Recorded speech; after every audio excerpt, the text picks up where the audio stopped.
ya la parte de lo que es la mayoría de patologías digestivas, pero en gastroenterología también tenemos el hígado como responsable de la atención de muchos pacientes. Entonces, vamos a ver las enfermedades hepáticas agudas y las enfermedades hepáticas crónicas.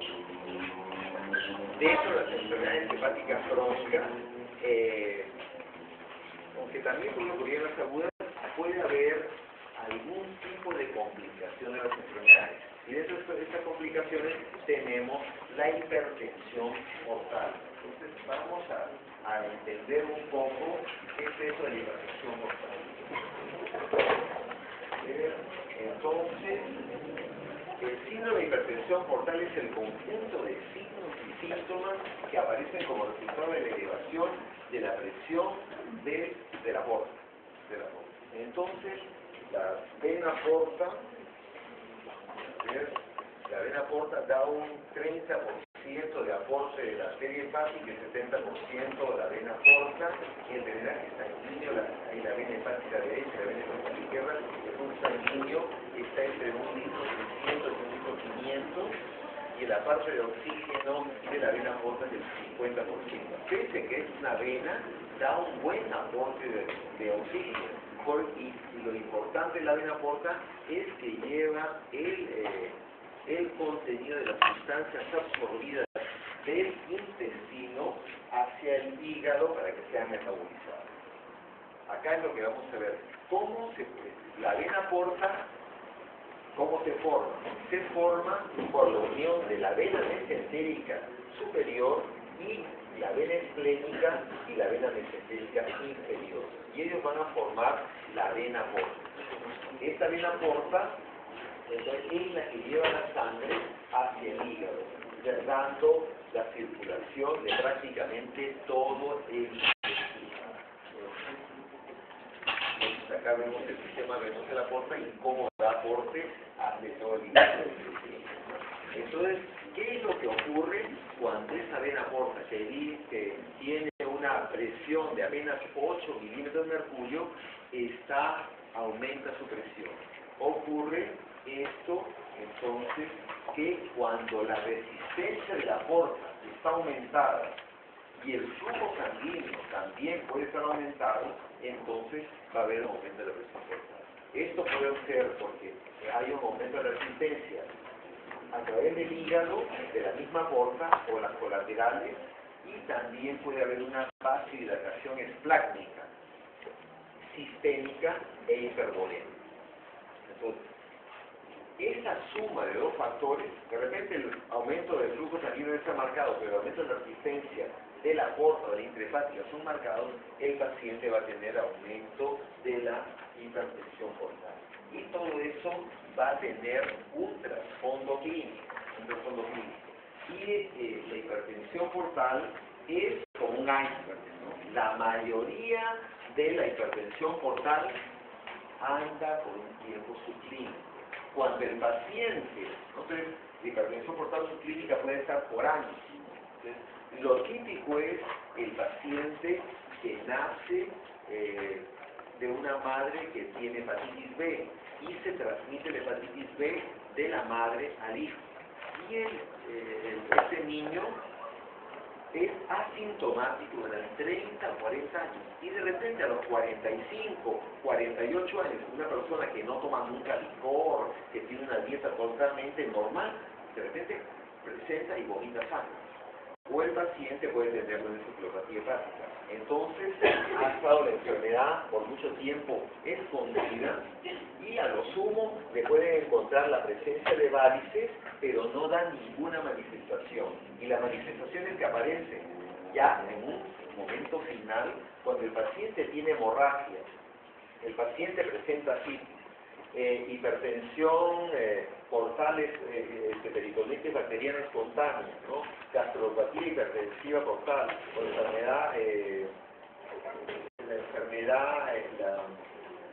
este cuadro, bueno, esta es enfermedad pulmonar, pero lo que es más común es lo que se considera la complicación de la hipertensión bacteriana espontánea, que es el síndrome de insuficiencia la citis, ¿no? El control de la citis.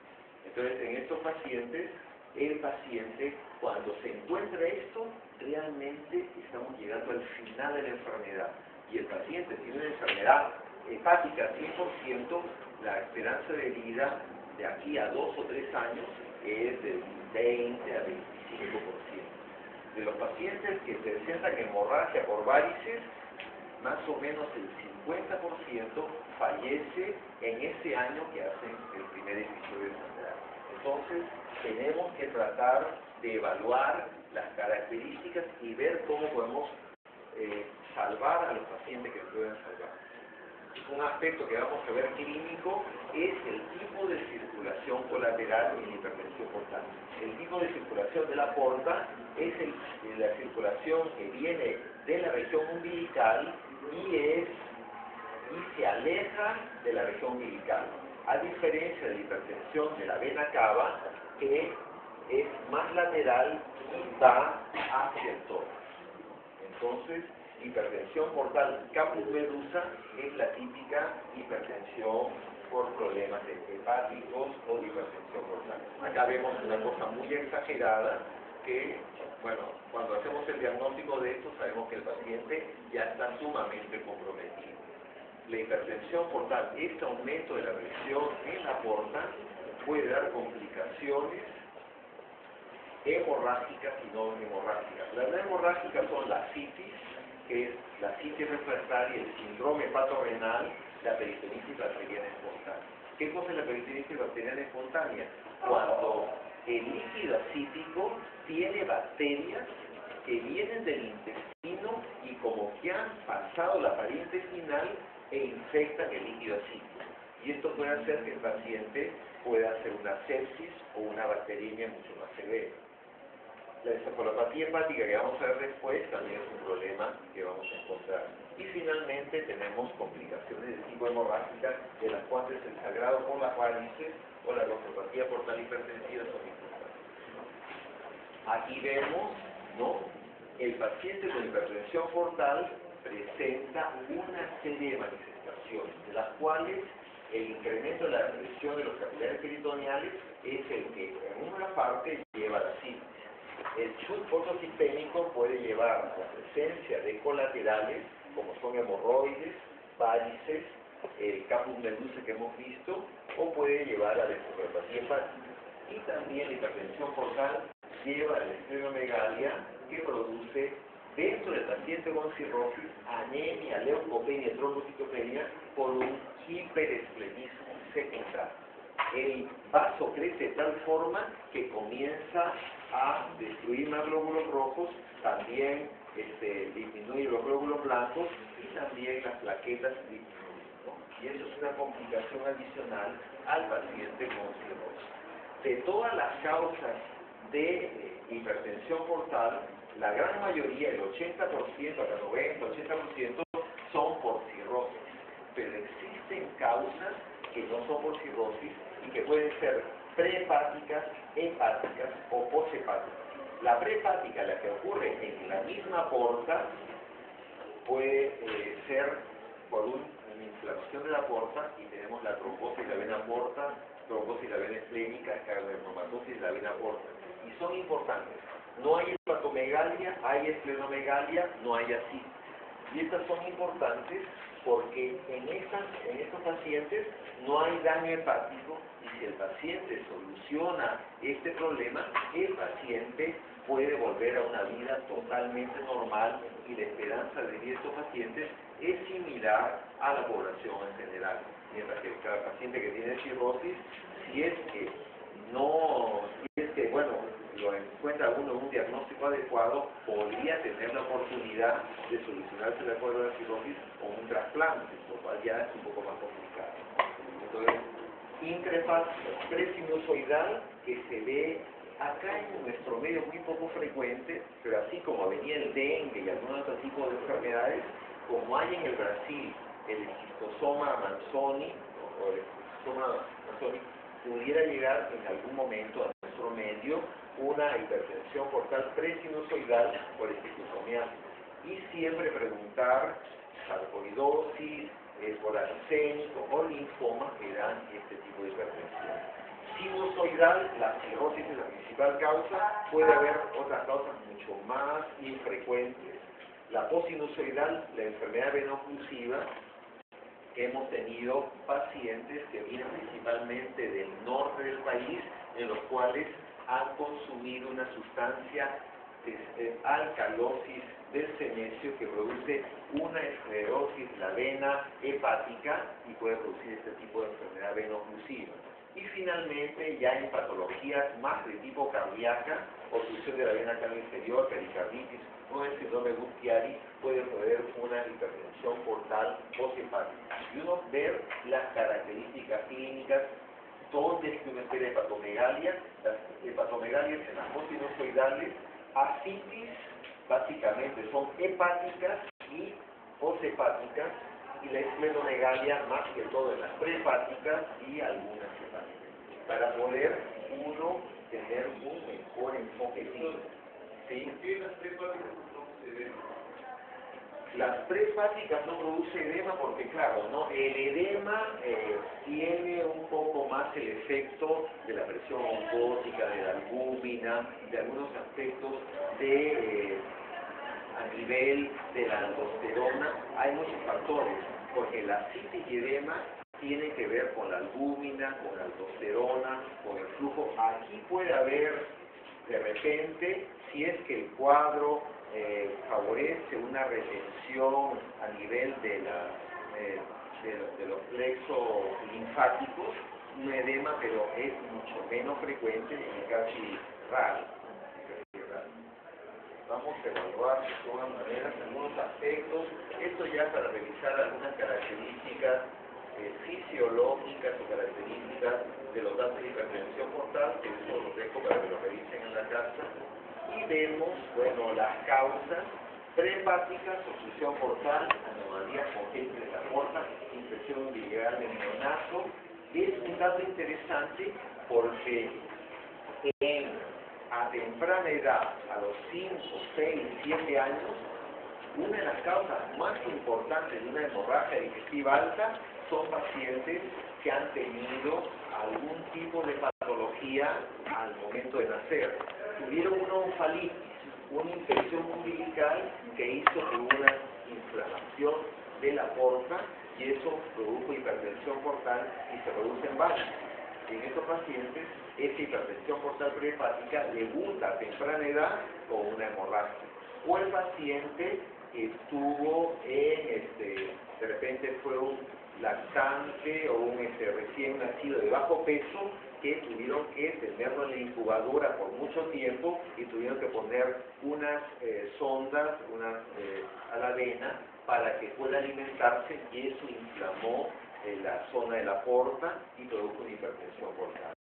Neoplasias infiltrantes de la aorta, enfermedades sanguíneas que aumentan la coagulación como la policitemia, mielofibrosis y trombocitopenia, en las cuales la coagulación está mucho más notoria, pueden hacer de que como que se coagule la sangre dentro de la aorta y produce una hipertensión portal prehepática. Ya las hepáticas hemos visto, ¿no?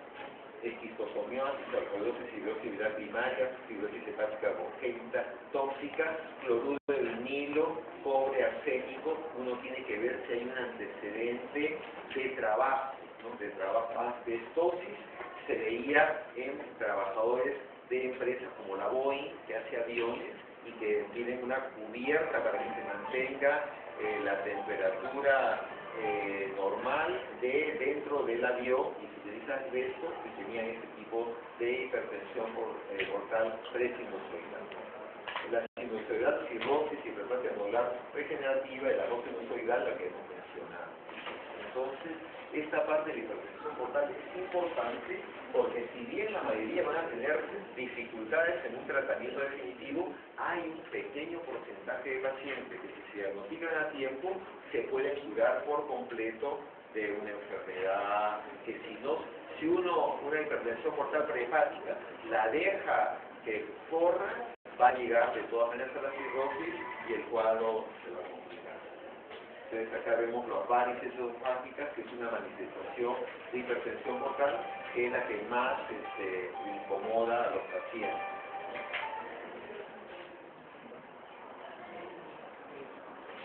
Tratamientos de la hipertensión portal que son un poquito, ahora lo que usamos nosotros más es lo que vimos en la otra, lo que vimos más fue el tratamiento, pero cuando el paciente tiene un sangrado muy marcado, lo que se hace es se dilata el balón y en esa dilatación del balón uno puede controlar el sangrado.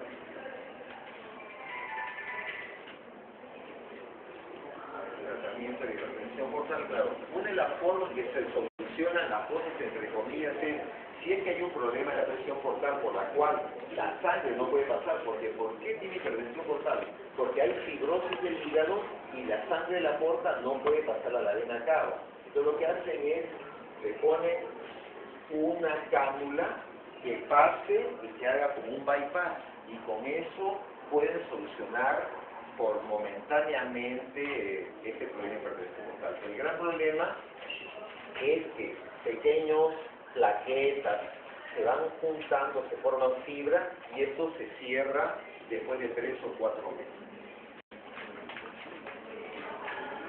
La cirugía, pero también es algo que no se utiliza.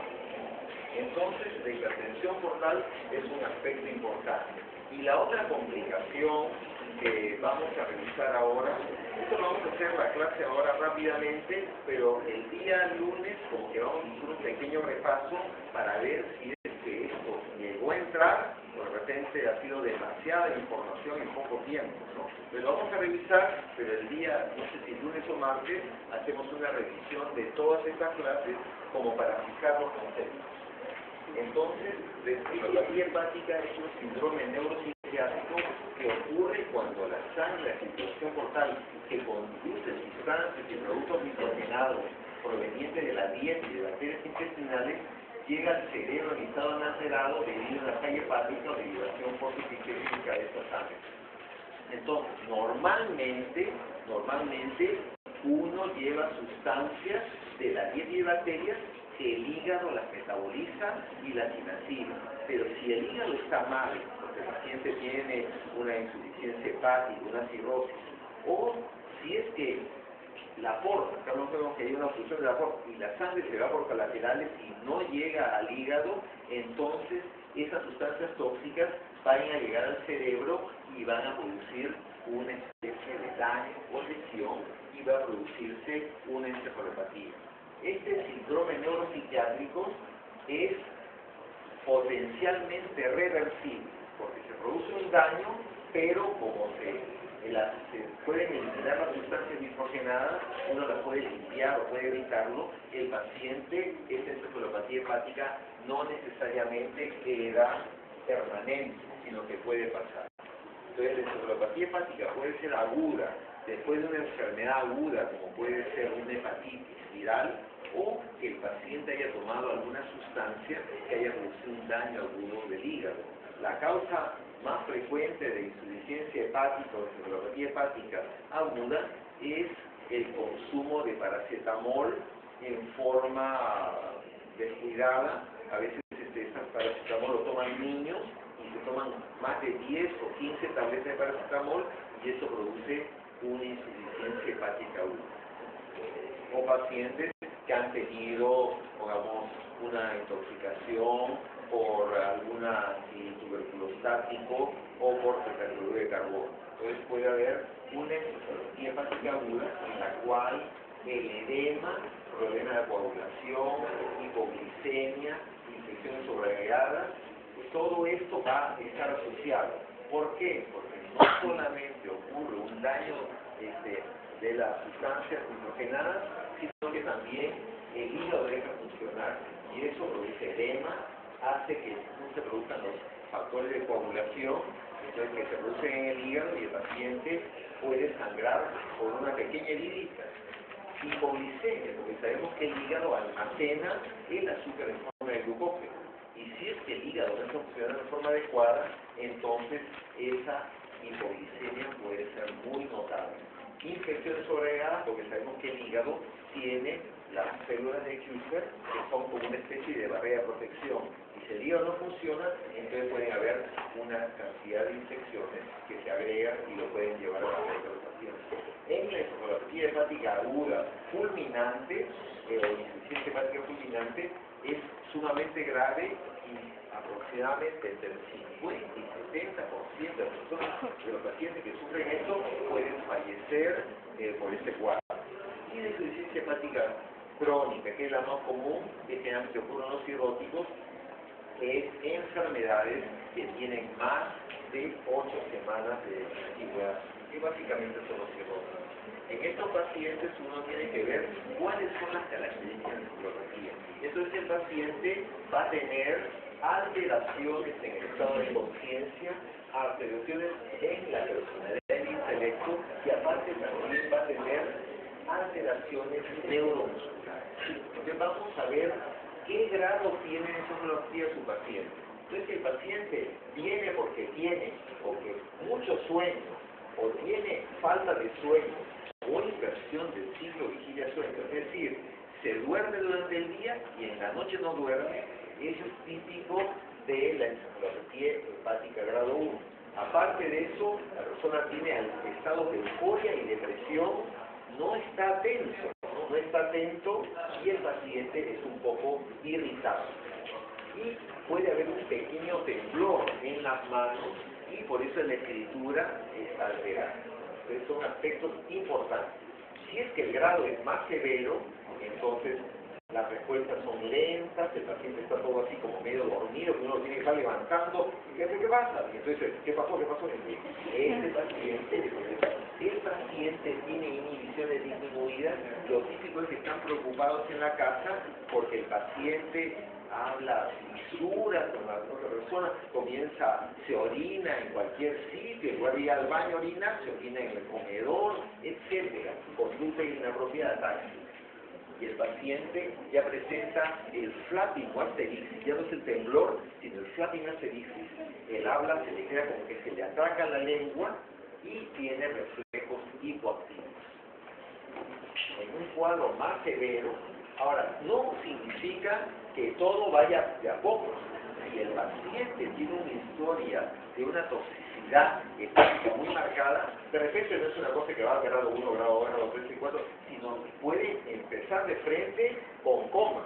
Entonces, no es una cosa que una secuencia. A veces el paciente no puede encontrar grado 1, grado 2, o de repente debuta llega a la emergencia en estado comatoso. Y a veces nadie lo conoce porque lo encuentran tirado en la calle. Ese es un aspecto. El grado 3, hay mayor somnolencia, confusión y semistupor, ya el paciente tiene una conducta totalmente bizarra, no se acuerda de nada, no asocia ideas. Los reflejos, el asterixis está más notorio, los reflejos en lugar de ser hipoactivos son hiperactivos y el paciente presenta nystagmus o fronus bastante evidente. Y en el último grado ya el paciente ya prácticamente no responde a ninguna pregunta, sino solamente al estímulo doloroso y puede llegar el momento que también ya no responde al estímulo doloroso y tiene posturas de descerebración.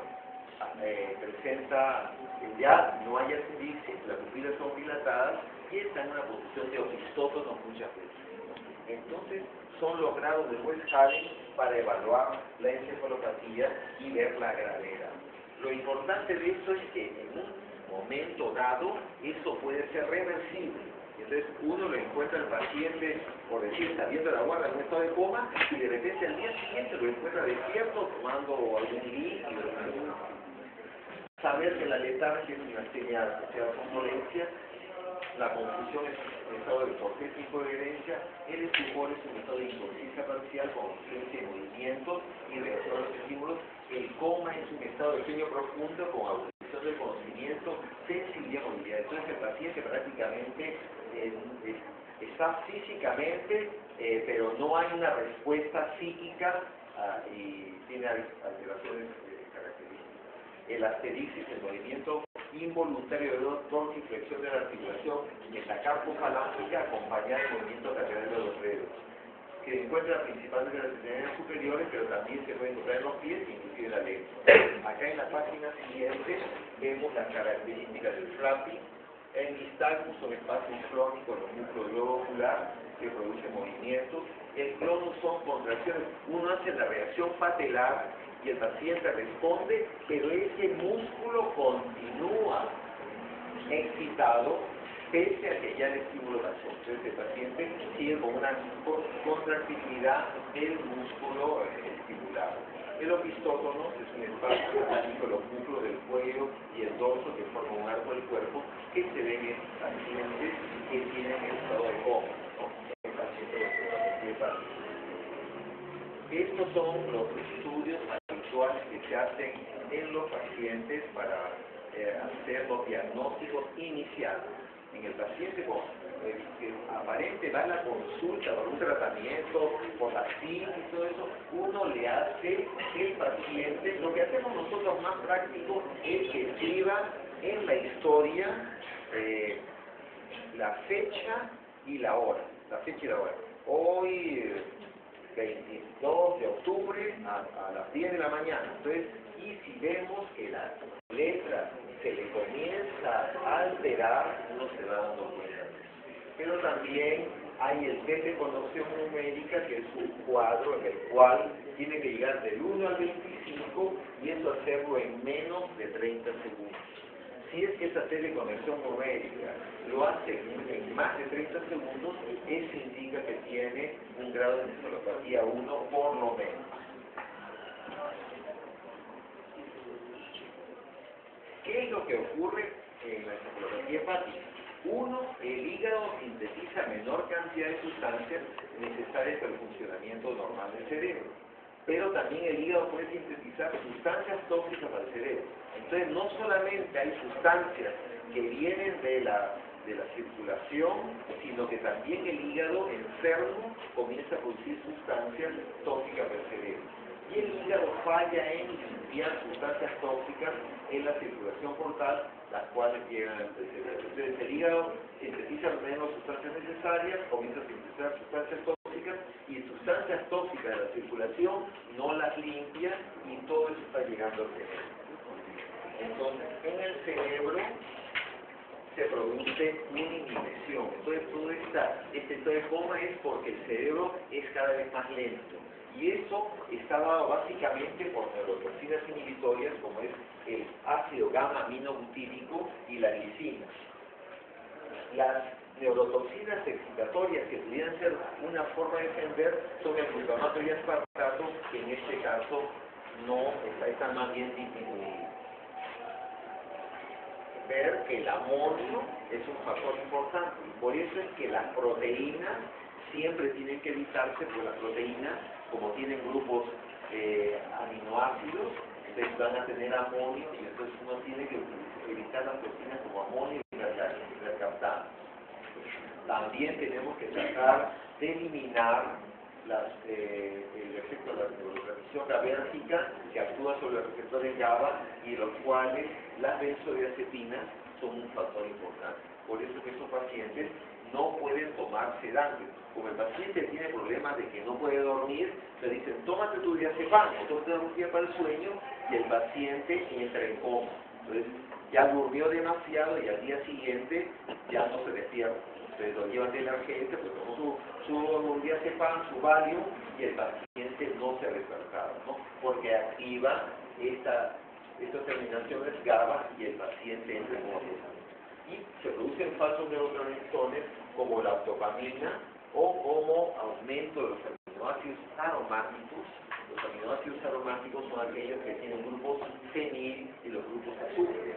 Y estos aminoácidos aromáticos ricos en las proteínas de las carnes animales aumentan la encefalopatía hepática. Por eso que uno de los tratamientos de todos estos pacientes es que no ingieran alimentos a base de proteínas animales de carne.